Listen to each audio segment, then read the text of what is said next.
Blood on Italian marble tells a very specific story.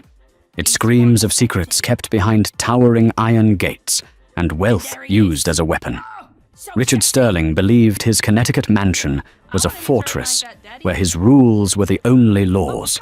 He thought striking his pregnant wife was a private matter, a brutal correction she would quietly endure like always.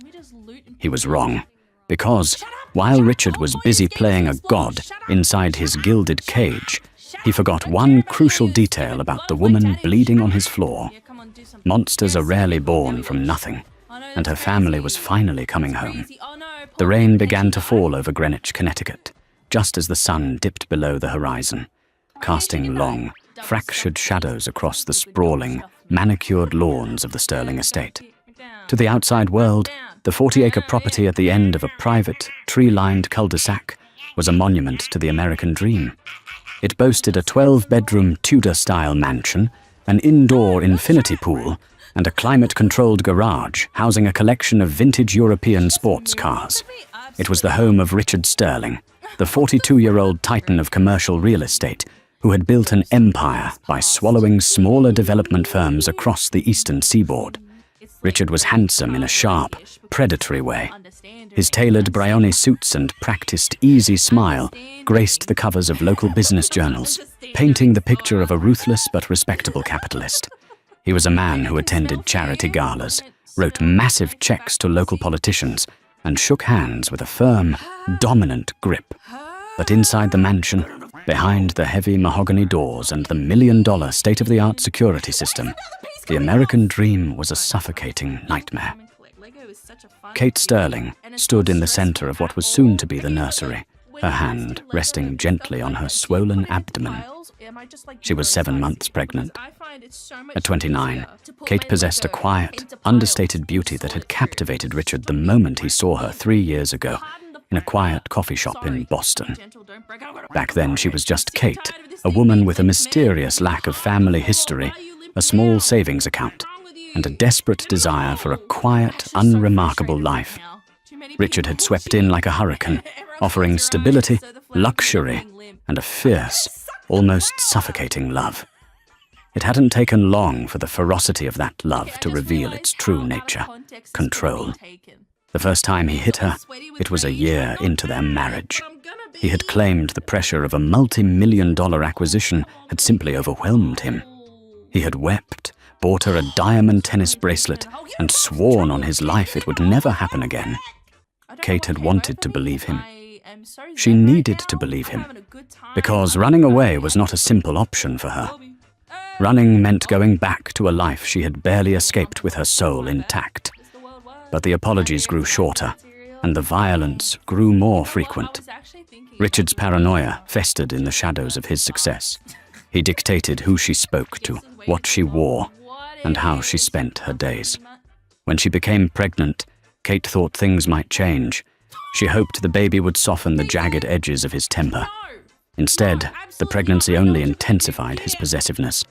She was no longer just his wife. She was the vessel carrying his heir. Tonight, the air in the house was thick with an impending storm, both outside and in. Kate could feel the barometric drop in her bones. Richard was due home from Manhattan at any moment, and the news out of the city was not good. A massive zoning permit for his flagship project in Hudson Yards had been denied by the city council. She had seen the alert flash on her restricted tablet. Millions of dollars were tied up. Investors would be furious, and Richard would need an outlet for his rage. Kate moved methodically through the nursery, her heart hammering a steady, anxious rhythm against her ribs. She smoothed the pristine white linen of the crib, adjusting a stuffed bear by a fraction of an inch. Everything had to be perfect. The house had to be silent. Dinner had to be flawless, and she had to be entirely agreeable. The heavy thud of the front door echoing up the grand staircase made her freeze. "Kate!" His voice didn't carry a greeting. It carried a demand. It echoed off the vaulted ceilings of the foyer, sharp and laced with an exhaustion that terrified her.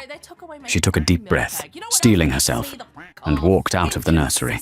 She descended the curving staircase, her hand clutching the banister for support. The sheer weight of the child in her belly made her center of gravity feel off, but she forced her posture to remain upright. Richard was standing by the entryway console, aggressively shrugging off his wet trench coat. He didn't bother hanging it up, letting it drop to the imported Persian rug. His tie was already loosened, his jaw clenched so tightly she could see the muscle ticking beneath his skin. "How was the drive, Richard?" Kate asked softly, keeping her distance. He looked up, his eyes bloodshot and cold. The drive was a miserable crawl through a monsoon. The city is full of incompetent fools, and my lawyers are useless. He kicked off his dress shoes. "Is dinner ready? Tell me Maria didn't burn the roast again." "Maria left at 5, just like you asked," Kate replied evenly, moving toward the kitchen. "I made dinner. It's keeping warm in the oven." Richard followed her, his heavy footsteps thudding against the hardwood floor. "You made it? I thought I told you to stay off your feet. You're supposed to be resting. Do you want to cause a complication? Because that's exactly how you cause a complication." "I feel fine, Richard. The doctor said light activity is good for me," she murmured, pulling an oven mitt onto her hand. "I don't care what the doctor said," Richard snapped, closing the distance between them. He grabbed her wrist, not hard enough to bruise yet, but tight enough to send a warning jolt up her arm. "I care about what I said. You carry my child. You do as I instruct." Kate swallowed hard, forcing herself to look down. "I'm sorry. I just wanted to make sure you had a good meal after a hard day." He released her wrist with a huff of derision. "Plate it. Bring it to the dining room. And pour me a scotch. A double." The dining room was a cavernous space, dominated by a long, polished oak table that could seat 20. Tonight, they sat at opposite ends, separated by an expanse of gleaming wood and dead silence. Outside, the storm had intensified. Thunder rattled the antique window panes, and lightning cast brief, harsh illuminations across Richard's face as he chewed his steak. Kate picked at her food, the nausea of anxiety churning in her stomach. She watched him covertly. He was drinking the scotch too fast. It was his 3rd glass since walking through the door. "The meat is dry," Richard stated flatly, dropping his fork onto the porcelain plate with a loud clatter. Kate flinched. I can make something else. There's some pasta." "I don't want pasta, Kate," he interrupted, his voice dropping an octave. This was the dangerous tone, the quiet before the eruption. "I want a wife who can follow simple instructions. I want a peaceful home. Is that too much to ask? I bust my arse in the city. I deal with blood-sucking politicians trying to ruin my legacy, and I come home to dry meat and a wife who thinks she knows better than me."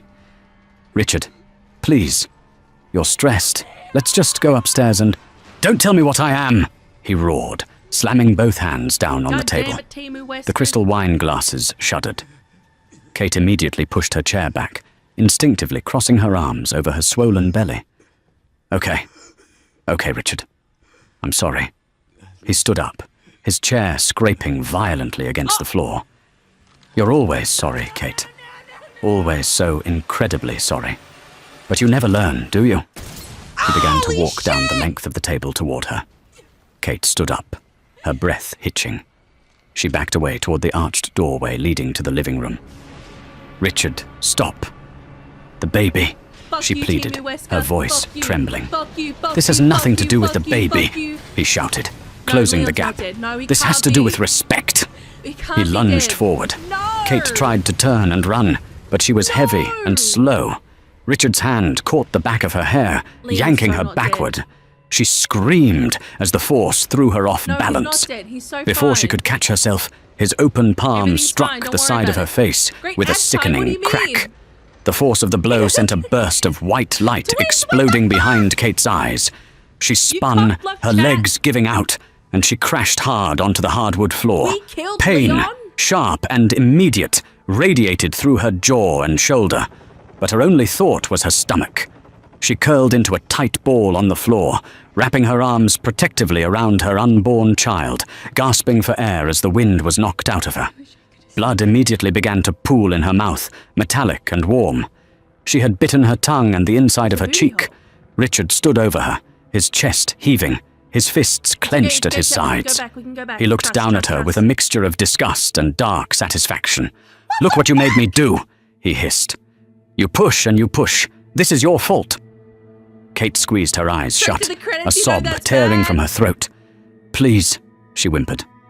"My baby. Please. My baby." Richard corrected her coldly. "And don't worry.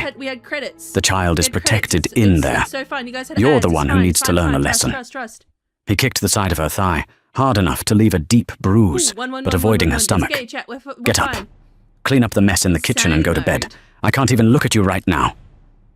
He turned on his heel and walked toward his study, slamming the heavy oak door behind him. Kate lay on the floor for what felt like an eternity. The right side of her face was throbbing violently, and her vision was blurred with tears. She focused entirely on the movement inside her belly.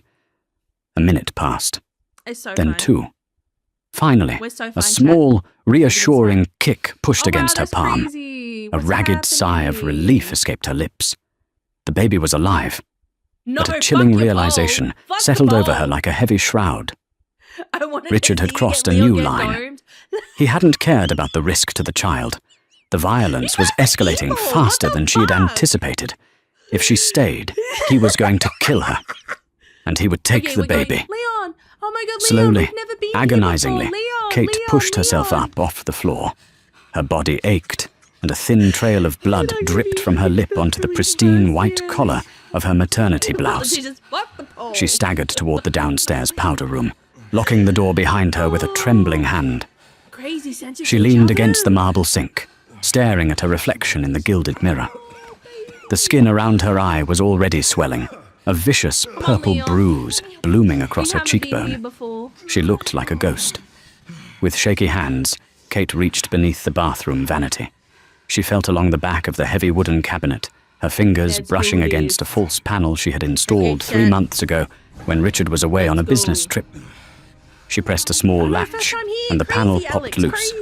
Inside was a small, black, waterproof lockbox. Kate pulled it out and opened it.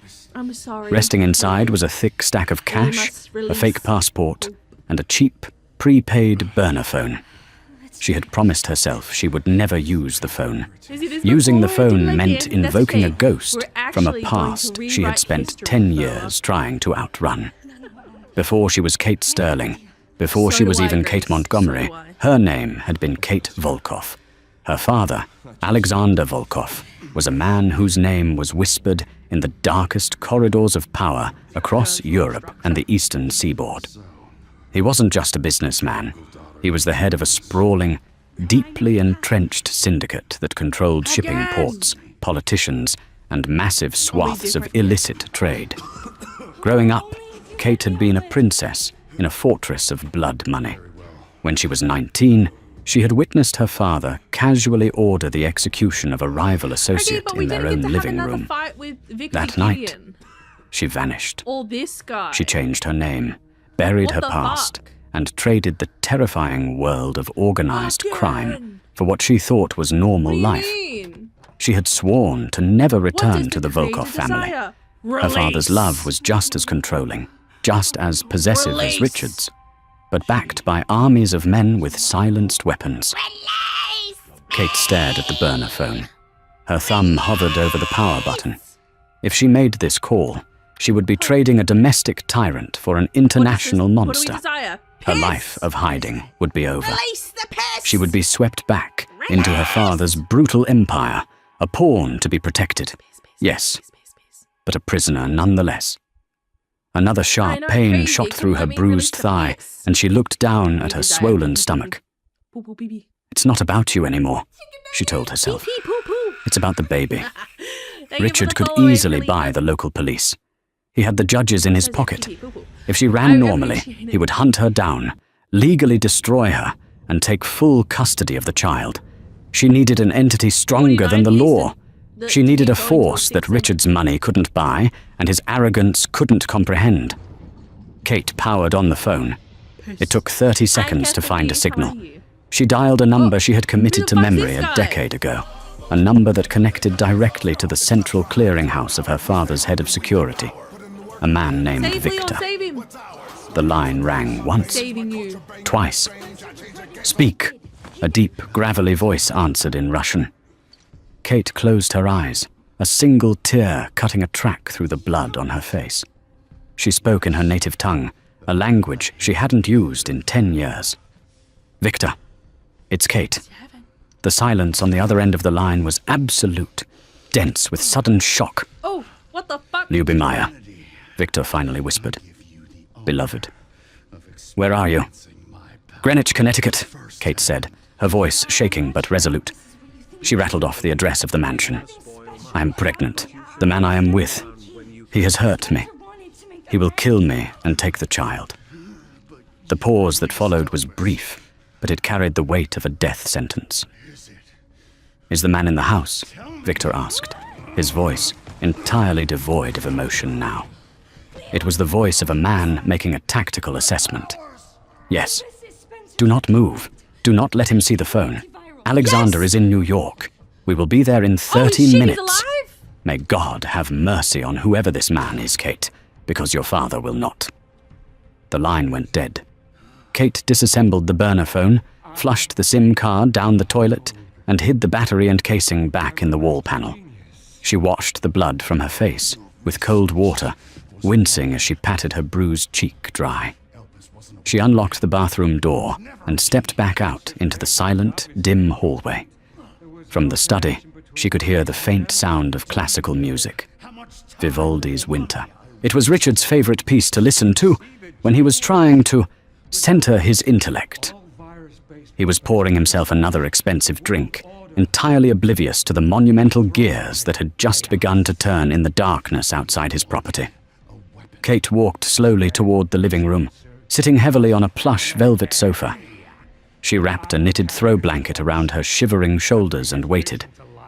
The storm outside raged on, lightning tearing jagged gashes across the night sky, illuminating the manicured front lawn in flashing, strobing bursts.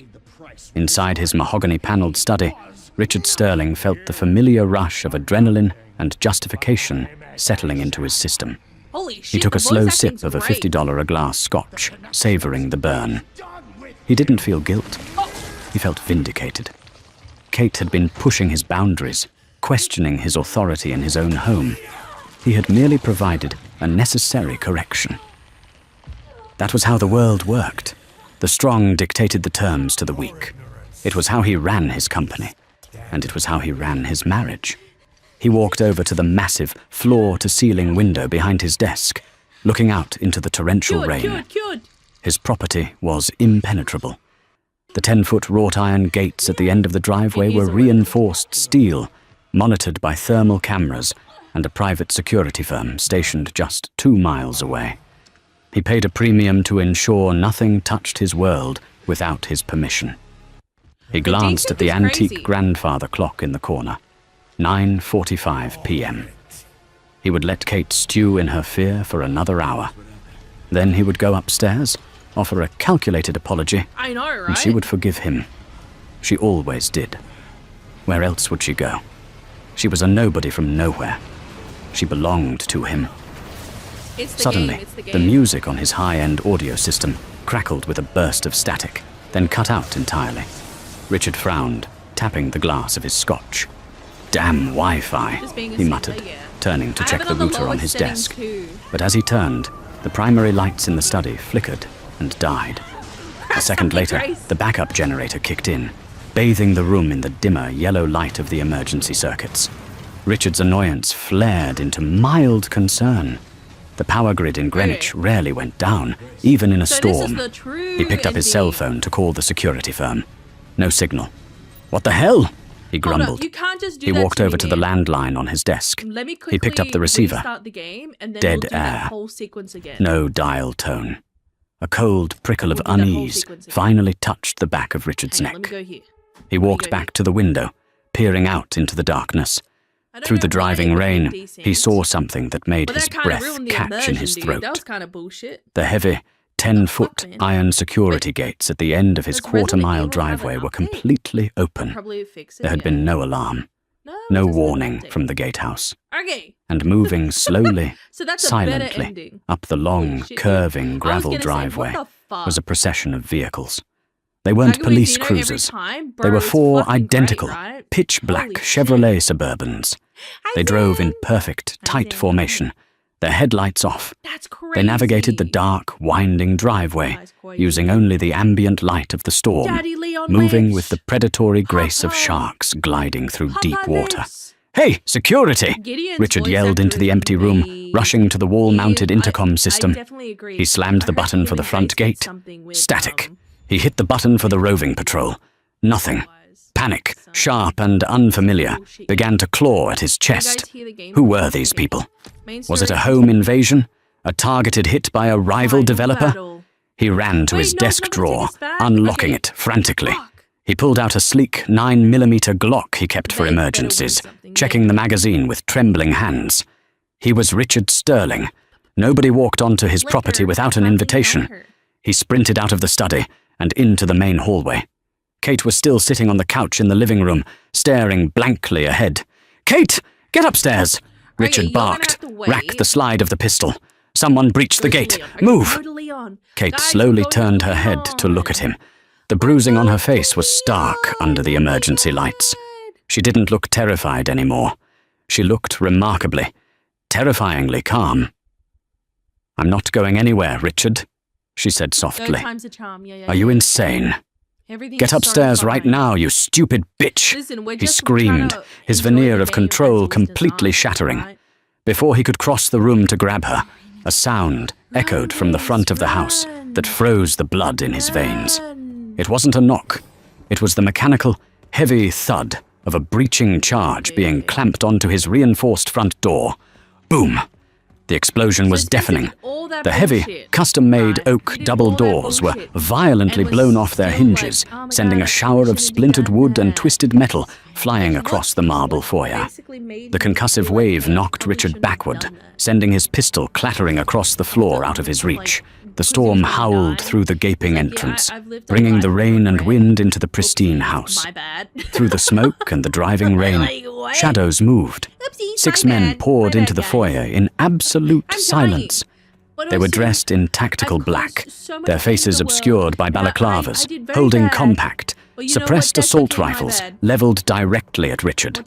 They didn't shout commands. They didn't identify themselves. They simply moved with lethal, synchronized precision, forming a perimeter around the entryway. Richard scrambled backward on the marble floor, his heart hammering against his ribs like a trapped bird. "Who are you? What do you want? I have money. Take whatever you want," he shrieked, his voice cracking in absolute terror. The tactical team parted, stepping aside to create a pathway through the shattered doorway.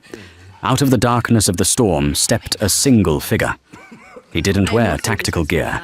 He wore a sharply tailored, dark wool overcoat that fell to his knees, perfectly impervious to the raging weather.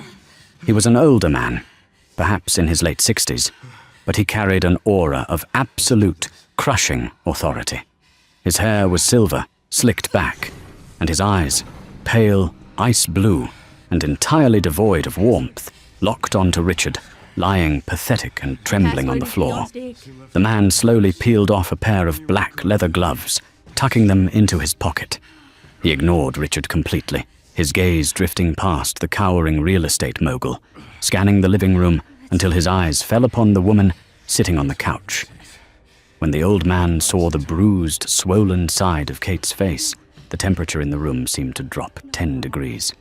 A muscle twitched in his jaw, the only sign of the immense, catastrophic violence boiling beneath his calm exterior. I trust you, Leon. "Hello, Dorogaya," Alexander Volkov rumbled, his voice a deep, resonant baritone that commanded the entire space. "My dear." Kate stood up slowly, her hands resting on her pregnant belly. She looked at the terrifying kingpin standing in the ruins of her front door, the father she had spent a decade hiding from. "Hello, Papa," she replied. Richard, still on the floor, whipped his head back and forth between Kate and the man in the overcoat. "Papa!" he choked out, his mind failing to process the impossible reality unfolding before him. "Kate," It was in his Who? final moments, yeah. Who are these people? Alexander Volkov slowly turned his pale blue eyes back down to Richard. Oh my He God, stepped what do we want, forward, chat? the heel of his Italian leather shoe crunching loudly on the splintered wood of the ruined door. "I am the man," Alexander said, his voice quiet but echoing with lethal promise, "who is going to show you what a real monster looks like." The shattered mahogany of the front door lay scattered across the imported Italian marble, a physical manifestation of Richard Sterling's dismantled reality. The storm outside raged on, whipping wind and rain into the once pristine foyer. But inside, the air was deadly still. No. The tactical team stood like statues, their suppressed rifles angled toward the floor but ready to snap up in a fraction of a second. Richard scrambled backward until his spine hit the base of the grand curving staircase. His tailored Brioni trousers were soaked from the puddle of rainwater gathering on the floor, and his chest heaved with shallow, panicked breaths. He looked at the silver-haired patriarch standing before him, desperately trying to process the magnitude of his error. "Look, I don't know who you are," Richard stammered, raising his hands in a placating gesture. He tried to summon the commanding tone he used in boardrooms across Manhattan, but it came out as a pathetic squeak. What are you doing, Grace? "I'm a very wealthy man. I have connections. I play golf with the district attorney of Fairfield County. If this is about money, name your price. Just tell your men to lower their weapons."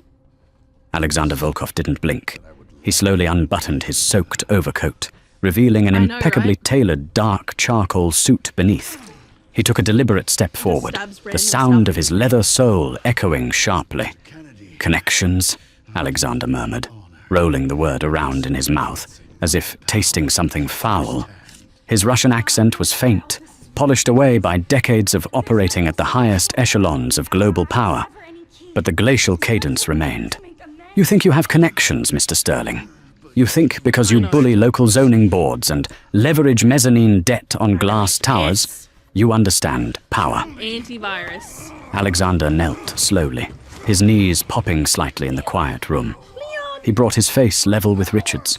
Up close, Alexander's eyes were terrifying, hollow and absolute. The eyes of a man who had ordered the deaths of hundreds without losing a single night of sleep. "My name is Alexander Volkov," he said softly. Richard's breath hitched. Even in the insulated, sanitized world of commercial real estate, rumors bled through from the criminal underworld. The Volkov Syndicate wasn't just a street gang. They were a sovereign entity. They controlled deep-water shipping lines out of Rotterdam, moved billions through shadow banks in Cyprus, and owned politicians from Albany to Moscow. "Volkov," Richard whispered, all the blood draining from his face. He looked wildly at Kate, who remained standing by the living room archway, her face bruised but her posture rigid. "Kate, you're his. Chaos. She is my blood," Alexander finished for him, his voice dropping to a lethal whisper. "She is my only daughter, a daughter who fled my protection to live amongst sheep like you. And you, a pathetic, insecure little boy in a custom suit, thought it was your right to lay your hands on her." "It was an accident," Richard pleaded, tears of pure terror finally spilling over his cheeks. "I was stressed. The Hudson Yards deal fell through." Before Richard could finish his excuse, Alexander's hand shot out with blinding speed. He didn't hit Richard. Instead, he clamped his massive iron-grip fingers around Richard's right wrist, the hand that had struck Kate. That's crazy, Gideon. Alexander didn't shout. That's crazy. He didn't curse. He simply squeezed, twisting the wrist at an unnatural angle. Richard screamed, a high, reedy sound of pure agony that bounced off the vaulted ceilings. He writhed, trying to pull away, but Alexander's grip was absolute. "Victor," Alexander said calmly, not breaking eye contact with the sobbing billionaire. From the shadows of the doorway, the massive, broad-shouldered man Kate had spoken to on the phone stepped forward. Victor moved with the heavy, unavoidable momentum of a freight train. He didn't carry a rifle. His hands were weapons enough. "Yes, boss," Victor grunted. "Mr. Sterling is very proud of his empire," Alexander longer noted, have kids. finally releasing Richard's wrist and standing up. He casually wiped his hand with a silk pocket square. He believes his money protects him. Show him the fragility of his world. Victor reached into his tactical vest and produced a sleek, encrypted satellite tablet. He tapped the screen a few times and tossed it onto the marble floor in front of Richard. "Look at the screen, Sobaka," Victor growled. "Dog." Richard, clutching his sprained wrist to his chest, peered down at the glowing screen. It displayed a live feed of his offshore banking portfolios, accounts he had hidden in the Cayman Islands and the British Virgin Islands, untraceable funds he used to dodge the IRS and pay off city officials. As he watched, the balances, totaling nearly $80 million, began to plummet. 80 million, 40 million, 12 million, 0. What? What are you doing?" Richard gasped, his mind snapping. "That's my life. You can't do that. That's secure." "Nothing is secure from us," Alexander stated, walking over to Kate and gently, reverently touching her uninjured cheek. Stop putting baby in the corner. "My financial architects have been inside your network since Kate called us 30 minutes ago. Your liquid assets have been seized and routed through a dozen shell companies. By morning, your commercial properties will be hit with fabricated, airtight federal liens. Your investors will receive anonymous dossiers detailing your embezzlement and your illegal kickbacks. The SEC will be knocking on your door by noon." Richard curled into a fetal position on the floor, sobbing uncontrollably. The veneer of the alpha male had evaporated, leaving behind a pathetic, hollow shell. "You're ruining me," Richard wept into the cold marble. Alexander turned back, a cold smile finally touching the corners of his mouth. "Ruining you? No. Ruining you would be a mercy. I am erasing you. But first, there is the matter of physical restitution." Alexander nodded once to Victor. Victor stepped forward, his heavy combat boot pressing down firmly on Richard's right hand, pinning it flat against the floor. "No, please. Please, God, no!" Richard shrieked, thrashing wildly. The tactical team closed in, 4 men stepping forward to pin his legs and shoulders to the floor. He was entirely immobilized. Kate turned her face away, looking out the shattered window into the darkness. She didn't want to watch, but she didn't ask her father to stop. In this world, blood demanded blood. Victor didn't use a weapon. He simply raised his other heavy boot, and with the detached precision of a man crushing a roach, he brought his heel down directly onto the back of Richard's pinned hand. The sound of multiple metacarpal bones snapping was a wet, heavy crunch that cut through the sound of the storm. Richard's scream was guttural, raw, and animalistic until his eyes rolled back in his head and he mercifully passed out, slumping lifelessly against the marble. The silence that followed was broken only by the steady drum of the rain. Alexander adjusted his cuffs, looking down at the unconscious man with mild disgust. "Clean it up," Alexander ordered, his voice echoing through the foyer. The tactical team immediately sprang into motion. They weren't just muscle, they were a highly organized extraction unit. 2 men jogged down the hallway toward Richard's study. Within seconds, Kate heard the sound of heavy axes smashing into the server racks that housed the mansion's internal security footage. Another man knelt beside Richard, quickly injecting a clear fluid into the unconscious man's neck. "What is that?" Kate asked, her voice raspy. It was the first time she had spoken directly to her father since his arrival. Alexander turned to her, his hard eyes softening infinitely. "A heavy sedative. He will wake up in 24 hours. By then, his world will be entirely gone, and we will be ghosts." He stepped closer, his large, calloused hands gently framing her face, taking care to avoid the brutal swelling on her cheek. Oh my God. "My beautiful girl. 10 years. I tore the earth apart looking for you. Why didn't you come to me? Did you think I would not protect you?" Kate looked into her father's eyes, seeing the ruthless monster the world feared, and the desperate father who had mourned her. "I ran from the blood, Papa," she whispered. You put baby in a corner. "I wanted a quiet life. I wanted normal. Alexander looked around the opulent, sprawling mansion, and then down at the broken man on the floor. This is not normal, Kate. Men like him, they hide their monsters behind checkbooks and country clubs. At least in our family, we are honest about the wolves we are. He looked down at her swollen stomach, a deep, primal reverence flashing in his pale eyes. You carry my grandchild. Yes, Kate said, her hand resting protectively over her belly. He threatened to take the baby, Papa. He was going to kill me and make it look like a complication and take my child. I couldn't run on my own. Go, Queen, go. Not this time. He will never look upon you or this child again, Alexander promised, his voice a vow of iron. Leon, no! Victor! Victor approached, his hands wiped clean of the violence he had just inflicted. The servers are slag, boss. Leon, run! The external security firm's remote backups have been wiped by the cyber team in the convoy. The gate logs are scrubbed. As far as the digital world is concerned, we were never here. Good, Alexander said. He took off his custom-tailored overcoat and draped it over Kate's trembling shoulders. The wool was warm, smelling faintly of expensive Cuban cigars and old money. Bring her a bag. Pack only what she needs. Nothing that ties her to this place. Victor nodded and moved swiftly up the grand staircase. Kate stood in the center of the ruined foyer, watching the meticulous destruction of her life. Men in black were wiping down door handles, collecting shell casings from the breached door, and ensuring no forensic footprint was left behind. It was a terrifyingly efficient machine. 10 minutes later, Victor returned with a single leather duffel bag. Inside were her essential documents, comfortable clothes, and the few pieces of jewelry that actually belonged to her before she met Richard. It is time to go home, Kate, Alexander said, offering his arm. Kate looked at Richard one last time.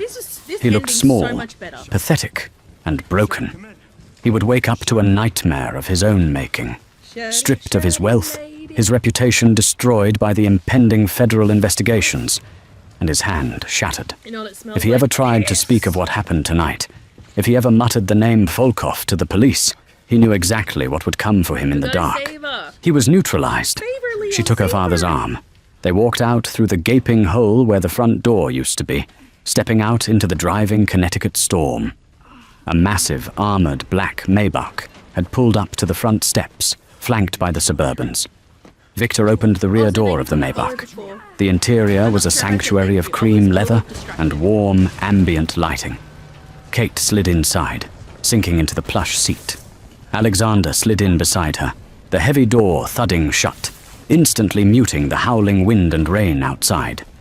As the convoy slowly rolled down the quarter-mile driveway, passing the still open iron gates, Kate didn't look back. The gilded cage was behind her. But as the adrenaline began to fade, a new, heavy realization settled into her bones. She had summoned a leviathan to crush a snake. The leviathan had answered, but now she was trapped in its jaws. The drive from Greenwich took over 2 hours. The convoy didn't head south toward the city. Instead, it snaked its way across the Tappan Zee Bridge and deep into the heavily wooded, ultra-exclusive enclaves of Alpine, New Jersey. The silence in the back of the Maybach was heavy. A private doctor, riding in the front passenger seat, had passed a medical kit back to Alexander. With surprising gentleness, the feared mob boss had cleaned the dried blood from Kate's chin and applied a cold compress to her bruised cheek. The swelling will go down in a few days, Alexander murmured, watching the dark, tree-lined roads blur past the tinted, bulletproof windows. The doctor will do a full ultrasound on the child as soon as we arrive. You will have the best obstetricians in the world flown in by morning. Thank you, Papa, Kate said quietly, staring at her hands. You are thinking about the future, Alexander observed, his sharp instincts reading her silence. You are wondering if you have traded one prison for another.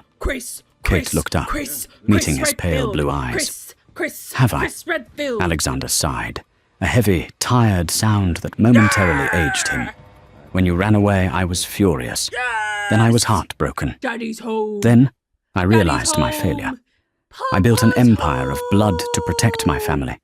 But the blood scared you away. Let's go. I have spent 10 years restructuring. She's not gonna make Kate, it. She's gonna die. The street-level Make violence, minds think alike. the crude things you witnessed when you were a Shared the brain girl, cell.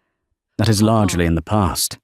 We are a corporation now. Fuck yeah. A shadow I hope the corporation, next one yes. Has, But we operate in boardrooms, Yep. not Hope Alice. Leon and Chris, He like, reached out, placing his large hand over drop hers. peanuts together. You are not That a wasn't prisoner, Chris, no. Kate. But it You was are a message Volkov. from Captain But understand Redfield. this. So, You can never go is back that to Claire being a or is nobody. that Chris? Richard Sterling proved that the world is full of predators who prey on the unprotected. I don't know why my Here, computer's struggling. you are the with this game. apex. The Maybach slowed, turning off the main road onto a private, unmarked, mile-long Leon Kennedy driveway lives. paved with Leon pristine Jack asphalt. Kennedy. They approached a massive set of solid steel gates, flanked by stone Look, there's the guardhouses. Tsar. Men heavily armed with tactical rifles, wearing discreet earpieces, nodded as the convoy Does them approached. scissoring? Yeah. The gates I wanna swung see open Chris and Leon silently. scissor. The Volkov compound was breathtaking. Set on a cliff gonna overlooking be the okay, Hudson right? River, the estate was a sprawling, modern fortress walk. I know of it's glass, steel, and dark stone. It was infinitely larger and more imposing than Richard's Connecticut mansion. This wasn't a home built by banking loans. It was a citadel built by supreme, untouchable power. The vehicles pulled into a massive subterranean garage, illuminated by harsh, bright LED lights. Dozens of luxury cars and armored SUVs were parked in perfect rows. Victor opened the door, and Kate stepped out into the dry, climate-controlled air. The exhaustion was finally catching up to her, her legs trembling slightly. "Take her to the East Wing," Alexander instructed the medical team. "Make sure she is comfortable. I will be up after I debrief with the financial team. I want Sterling's remaining assets liquidated and routed to our accounts in Zurich before sunrise." Kate was escorted up a private elevator that opened directly into a sprawling penthouse-style suite. The walls were floor-to-ceiling glass, What's his name again? offering a panoramic view of the dark, churning river below. The bed was massive, forgotten. Oh, he's the not. linen The silk, gloves come and the off. security absolute. Okay, After the Zeno. doctor examined her, confirming the baby's heart rate was strong and the stress hadn't triggered early labor, Kate was finally left alone. Bitch. She walked into the lavish marble bathroom, looking at her reflection in the mirror. The woman looking back at her wasn't the terrified, subservient wife she had played for 3 years. Wedding ring. The Wait, did bruise he on have her a- face was a put badge on of a ring? survival. What? Richard had wanted a victim. He had wanted a vessel for his legacy. Kate placed her hands on the cold marble sink, leaning forward. The fear that had dictated her life for the past decade, fear of her father's world, fear of Richard's temper, began to evaporate, replaced by something entirely new. A cold, hard clarity. She had tried playing by the rules of the normal world, and it had nearly gotten her and her child killed. Her father was right. The world was full of predators. If she wanted to guarantee her child's absolute safety, she couldn't rely on hiding, and she couldn't rely solely on her aging father's Alright, but the protection. evidence says otherwise, She sir. had to become Hi, untouchable Haggis, how are herself. you? She wasn't Kate Sterling anymore. She was Kate Volkov, and she was heir to a shadow empire worth billions. An hour later, Baby. a soft knock echoed on the heavy bedroom door. Alexander stepped inside, looking drained but alive? victorious. "Sterling is ruined," Claire, Alexander for my said softly, reasoning, sitting we on the gotta edge of a velvet continue on armchair the near the Redfield window. line. "He is currently a pauper, Yo, bleeding on a that's marble so much floor. better. Are you at peace, Dorogaya?" Kate walked out of the bathroom. She had changed into a dark silk robe provided by the Raise your staff. torches, chat. She didn't look like a battered wife seeking comfort. She walked with a slow, deliberate grace, sitting opposite her father. "I am at peace with his fate," Kate said, her I voice did. As steady soon as he and dropped it, I devoid got of its that usual RPG. tremor. Alexander studied her, a flicker of surprise crossing his hardened features. Wow. "You look different." Would be too "I am OP. different, Papa," she replied, resting her hands on her stomach. "You said you spent the last 10 years restructuring This the was family so into a good. corporation." "I have," Alexander nodded cautiously. "And who Yeah, I don't runs the think, legitimate fronts? The shell companies? gonna be The selling international down, shipping logistics? I have a board of was advisors, so good. men I trust. Victor Okay, handles or security. someone new, Thomas handles the banking. You can't take me Silas seriously. manages the Why? ports. Is there something on my face? Kate held his gaze. I spent 3 years something listening to a wrong? billionaire real estate developer What happened? dissect corporate takeovers, Is that tax better? loopholes, and municipal Totally didn't zoning die. corruption. Leon totally didn't I die. know how the legitimate world This is washes great. its This is great, hands, Chad. Papa. I Yeah, know how first men like ending. Richard hide their Leon would never sins in die. plain sight. Because he got saved by Alexander Pierce. leaned forward, a dangerous, thrilling spark igniting in his pale What an eyes. amazing game. What are you saying, Kate? I am saying that I am not going to hide in this tower and be a I pampered think it could be princess cooler. while you fight the wars outside, Kate stated, her voice hardening into steel. I have a Whoa. child coming, Cutscene, a Volkov cutscene. heir. I want full access to the family's financial portfolios. I want to know where every dollar comes from and where it goes. I want an office next to yours, Papa. Alexander stared at her for a long, Emily's- heavy moment. The silence stretched, fraught with the shifting dynamics of power. Your child is saved. For the first time in his life, the ruthless head of the Volkov syndicate looked utterly, entirely proud. A slow, terrifying smile spread across Alexander's face. The lamb, Mate. he whispered, has finally grown teeth. The lamb is dead, Kate said coldly. Show me the books, Papa. It's time I learned the family business. Aww. 3 years later. The crisp autumn wind whipped across They the got a tarmac of puppy. Teterboro Airport, carrying the distinct scent of jet fuel and turning leaves. A sleek, child lives, customized Gulfstream G650 stood ready, its engines child whining a lives. low, eager hum. At the base of the stairs stood a small Oh God, here we phalanx go. of What's men happening in now? tailored suits, not the tactical black of the past, but the quiet, expensive armor of modern security. Among them, immovable as ever, stood Victor, his eyes scanning the perimeter with practiced paranoia. A black Maybach glided to a stop near the plane. The rear door opened, and Kate Volkov stepped out.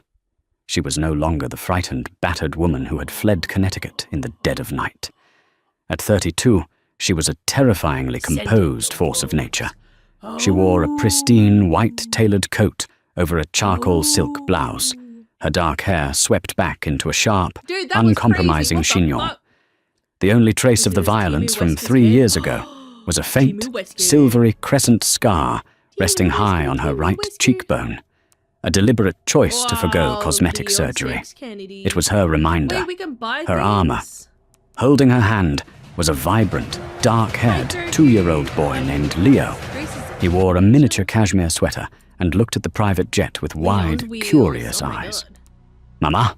Fly? Characters? Leo asked, Enemies? tugging on her hand.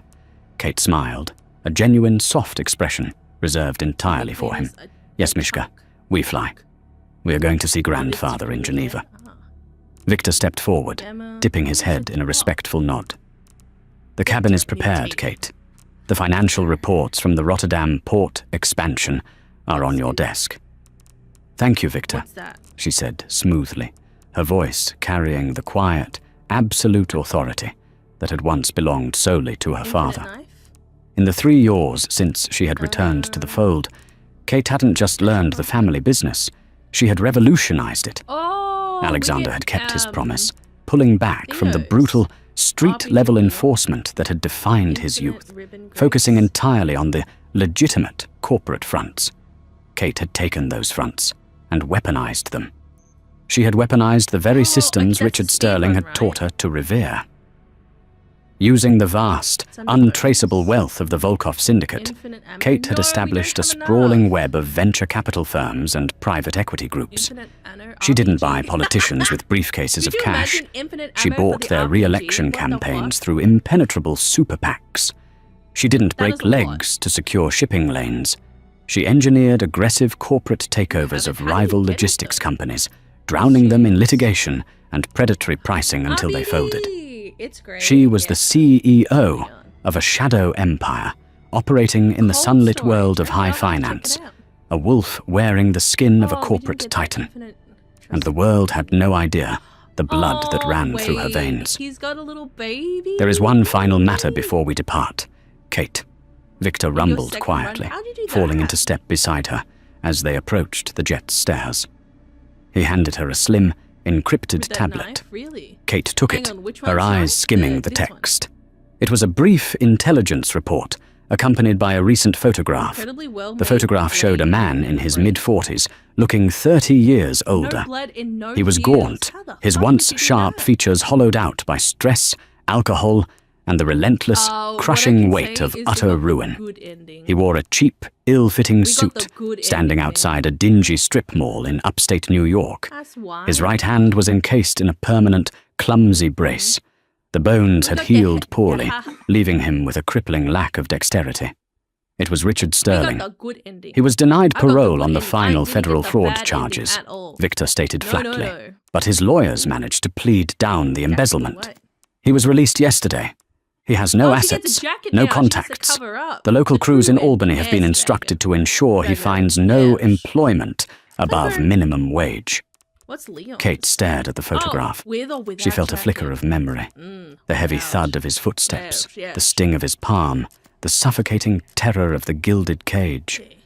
But the memory felt distant, like an old tactical movie she had light, watched a okay. long time ago.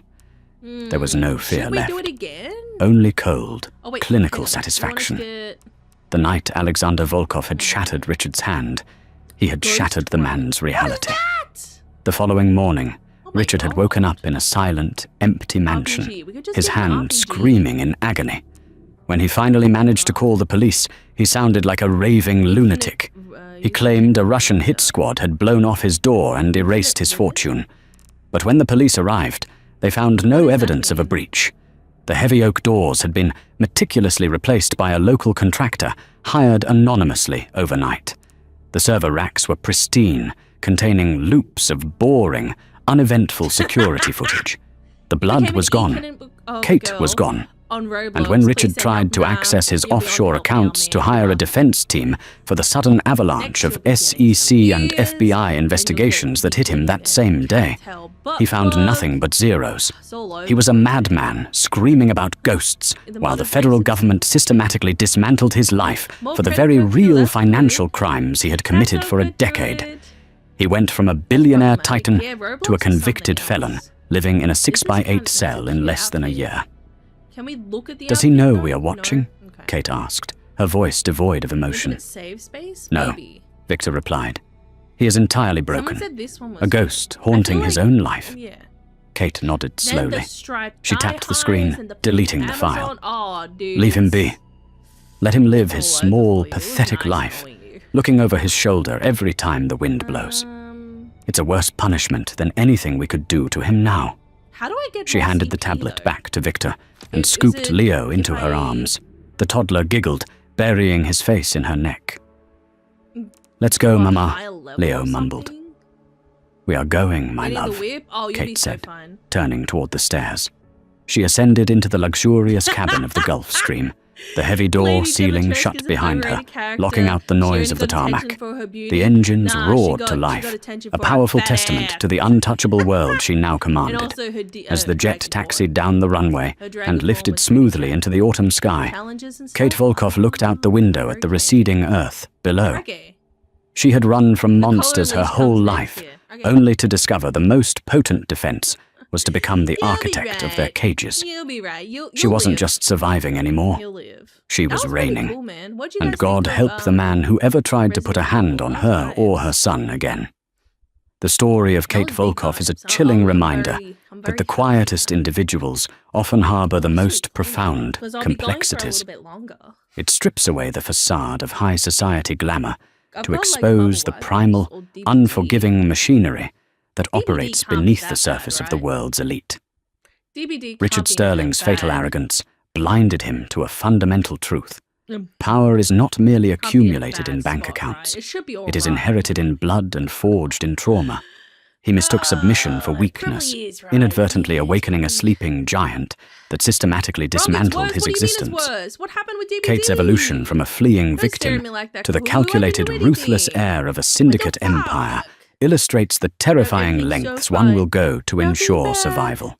is In the end, happening. the gilded cage We was get by replaced not by daylight. freedom, but by an It's iron worse. throne, How is it proving that worse? sometimes escaping a monster simply requires becoming a more formidable I'm one. scared.